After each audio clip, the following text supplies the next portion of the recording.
So hi, welcome to the Garage Podcast. I'm Shane. I'm Glory. And we're here with... I'm Trevor from Windwalkers. And we're some questions today about the upcoming album, What If I Break? So congrats on that, by the way. How do you feel about the response, the announcement so far? It's been great. It's been a little weird start, when we first dropped the music, but people kind of eased into what we're gonna sound like now, and it's been an awesome response. Hell yeah. Seen a lot of people online talking about it, excited for the record. The album fucking rips. It's so fucking good. You got Edder's probably sent it to you, huh? Yeah. Yeah. We've gotten it about 4 times. She has been putting it in the inbox. I saw her tweeting about it today. She's like, I can't believe Windwalkers waited this long to drop an album of the year contender. And I was like, you know what? I'm going to take your word for it. Better late than never, right? Yeah. Yeah. So is there any meaning behind the album title or cover art? Yeah, a little bit. So when we first started writing the album, we definitely didn't intend to write an album. We wanted to just get a few singles prepped at a time and just release those over a few months. Yeah, when you kind of got like a theme throughout it. I write very personal lyrics, just like issues that I've dealt with in the past, emotional, just relationships with people and myself and all that.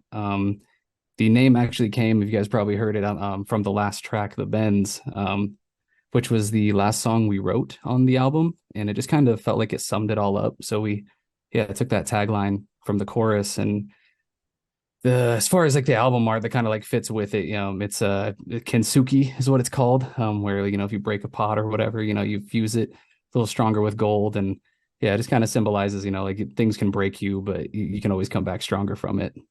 Gotcha. Sure. In a vague sense. Yeah. Yeah. And you mentioned that the process for this originally started with singles and then it eventually morphed into an album. So at what point in the process did you guys decide that you were writing a record, not just singles? Yeah, it was actually after our third single, Drowning Hymns. We a lot of people were asking for an album. Can't wait for the album to come out. And we're like, yeah, okay.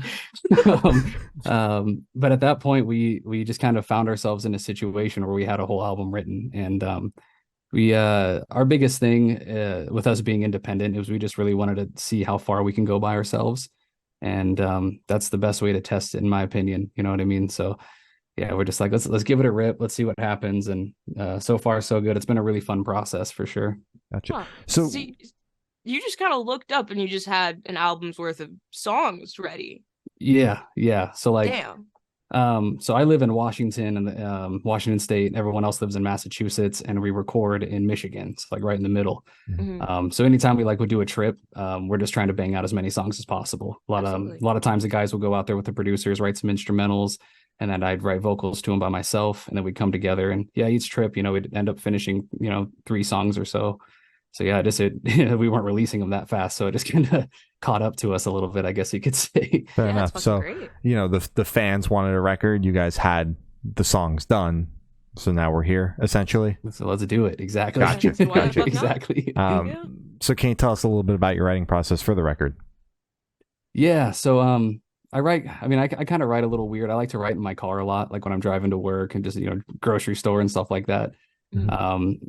Mainly because I got a couple kids, so I can't just be sitting here belting. When I get free time, waking them up, and I say, like, I have a neighbor's call the cops. If I'm like sitting here screaming and shit. So but yeah, it just kind of gives me an opportunity to really test my vocals out, and kind of write subconsciously almost, because I'm always writing like the melodies and the pacing first, and a lot of times I'll just have lyrics just kind of fall out, and it can be a pretty introspective, you know what I mean? Where just a lyric comes out, I'm like, what does that mean? And I start thinking about it, I'm like, okay, there we go. That's a good course to go with the meaning of the song. So that's how I wrote like damn near all this album, was just in my car listening to the demos. Damn. So you're the type of person who can just write wherever, whenever. You don't have to like create a writing environment per se.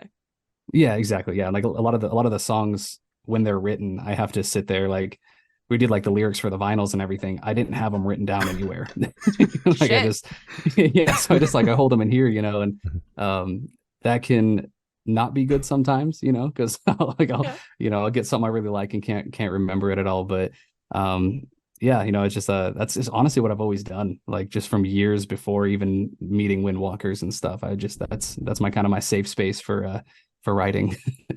Fair enough. As weird as it sounds. Yeah, That's fucking awesome. Fair enough. As long as you're doing it safely, you know. Oh yeah, I'm not like pen and paper. I'm not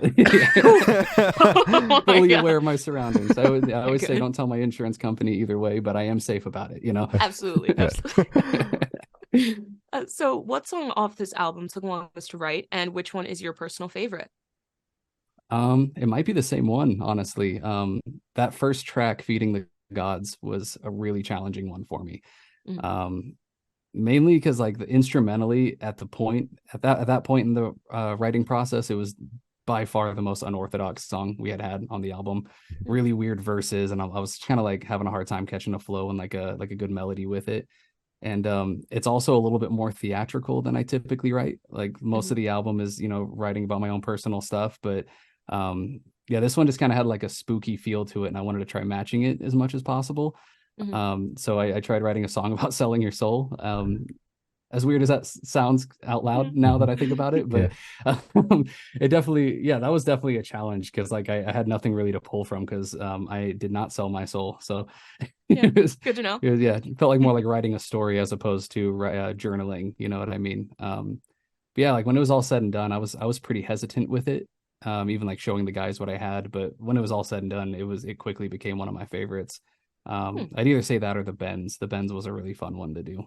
All right. For sure. So that's the first song on the album. You said weird verses, you were a little hesitant to show the guys. So what made you put that as the first track, putting your, I guess, the weirdest foot forward? Yeah, I think like instrumentally, it was just kind of like this cool like intro to it, you know. And you know, I definitely wrote with a little bit of a metaphor in mind, you know, because like it definitely feels like, you know, I'm 30, I've been doing this for a really long time, chasing this dream, you know. It can definitely feel like you actually sell your soul at times, you know. It takes all of your mental capacity. You're obsessed with it, you know, for over half my life. I think it kind of established what kind of stuff we went through to, you know, give you the rest of the album, all the other songs you hear after that point. It just felt right to us, honestly. Makes sense. Gotcha. And in terms of like the fact that you kind of wrote that song more so as a story and the rest of the record is just pulled from personal experience, like looking ahead, more writing, are you going to be doing more of the story driven, or are you looking to just keep writing from personal experience? You know, yeah, like I'm someone, I definitely like bottle up my emotions. So like writing definitely helps me like confront, you know, things that I'm dealing with. It always has. But I gotta say it was a blast because even the Overlook, like I'm sitting here saying the whole album is about personal stuff. Feeding the Gods and the Overlook are both pretty theatrical. Because the Overlook I wrote about The Shining, which is like my favorite movie. You know, so yeah, I've definitely been dabbling with it a little bit more than usual. But yeah, I like to play around with it a little bit more. Like the thing I love about music is people being able to connect with it. So I'd be a little more scared of, you know, that connection being lost a little, you know, but as long as I'm having fun, I guess that's all that matters, right? Absolutely. For sure. At some point you might run out of personal things to write about. Yeah. My life's been a lot better these last couple years. So that's good. I make that joke a lot. Like, yeah, man, I need something bad to happen so I can have some more material. Need a serious trauma to happen right about now. I know, I need some trauma, guys. Oh, fuck that. So would you be able to tell us where your headspace is at while you're creating this record? Yeah, it was a lot of reflecting, honestly, because that was probably like my darkest point in my life about 5 years ago. So there's a lot of writing that had to do with a lot of stuff with that, you know. There's also things that I wrote about that I was dealing with currently, you know. It wasn't, I guess I'm always kind of in a darker headspace when I write. I grew up on emo music. That's just how music like affects me, you know what I mean? I like darker music a little bit. But yeah, it was a lot of reflecting. And it helped honestly, things that I dealt with, you know, 4 or 5 years before I was writing these songs, it kind of helped me look at it in a different light. And it was a very beneficial album for me personally, to be honest with you. That's good. Yeah. Well, happy to hear that. So how do you recommend your fans to listen to this album for the first time? Should do it in the car with friends, in the dark with headphones on? Is workout album, party album? What do you personally recommend? I think just being a musician, I'd say do it with some headphones. Our producers are absolutely insane, and like just like the little nuances they put throughout the album. There's so many like stacked production and just like cool little details in there, you know. just from like weird percussion to like we sampled Nope in the Bends. So like just like a lot of cool little things like that. I definitely think the headphones are worth it, but I think it's mixed in such a way that you can enjoy it either way, whether it's a car or just playing off the phone, but headphones, people, you need them. So when you say Nope, do you mean the Peele movie? Yeah. Shit, so that's the second movie you mentioned, because you mentioned The Shining. So you draw a lot of inspiration from other that was really our producer, one of our producers, John Eberhard. We were watching, so that last song, The Bends, was like the last day of our last studio trip, and we had to finish the 11th song, and then we didn't start writing the vocals for it till like 9 p.m. that last night, and we were able to like rip through it. So it's a pretty cool story there. Like, that was the one time I didn't write in my car. I locked myself in the vocal booth and it's like, what do you think of this? But yeah, there's that scream when that little weird thing, no spoilers for anyone who hasn't seen it, but the weird thing flies by. There's the screaming of people. So yeah, if you listen to it again, listen for that. It's really cool. So he was the one that was pretty inspired by it. We were talking about how cool the sound design was in Jordan Peele movies, and he had to throw it in. I fucking love that. Hell yeah. So this one should be super, super quick. Off the top of your head, I want you to describe this album for new listeners in 3 words. No more, no less. Emotional. Okay. Big. And fun. I think it's fun too. Nice. For sure. Yeah. And in that same train of thought, is there a certain feeling or emotion you want listeners to have while going through the album? Yeah, I mean, I definitely don't want people to like think it's a fully negative album, just because I said earlier, I did a lot of healing and growing from it, and I think that's, especially like with the album art, the name of it and everything. I think it shows that you can go through a lot of bullshit and still come out stronger, using those bad experiences to grow as a person, to be honest. For sure. I love that. Hell yeah. Absolutely. Yeah. So are you able to touch on any particularly challenging or standout moments from the creation of this record, positive or negative? Yeah, I mean, like the start of it was really challenging, because we met online, like through a friend. I had a buddy who was recording with the same producers, and he had heard about Windwalkers looking for a vocalist, sent him some of my stuff. We talked a little on Facebook, they sent me some demos, and then next thing you know, I'm sleeping in a room with them and recording with producers I've never worked with, producers that I respect a ton, like, and same with the rest of the band. So I think it was really challenging to kind of find my voice for a bit and just kind of get comfortable in that scenario. But they made it easy for me, but it's definitely weird. Like I had never traveled by myself. I was terrified of flying. A little bit in my shell at the time too. But yeah, it smoothed out a lot. And like, honestly, from that point on, it was just a breeze. There was really no other challenging parts except, like the business aspect of stuff. We suck at that. Fair enough. Yeah, I feel like everyone does. It's okay. Just like social media and stuff. Like, we're all in our 30s. We don't understand TikTok. Like, what the fuck's TikTok? I still don't understand it, man. I don't like, people want to see that, really? Exactly. Dude, you got to post 3 times a day, every single day, across all the short form platforms. That's what we're told, and that is too much. I got a job, you know what I mean? Like, I got a fucking life, man. So for this question, I want you to picture you're on tour, you're at a gas station for a rest stop. What is your snack of choice? If they got the white cheddar Cheez-Its, we're starting there, and I drink a lot of Red Bull, so I think I could make a whole tour just living off of that. Damn, what flavor Red Bull? I like it straight. I like the I think it's like coconut berry, but like, okay. I keep going back to the just good old fashioned Red Bull, like just the straight flavor. I see that you feel differently.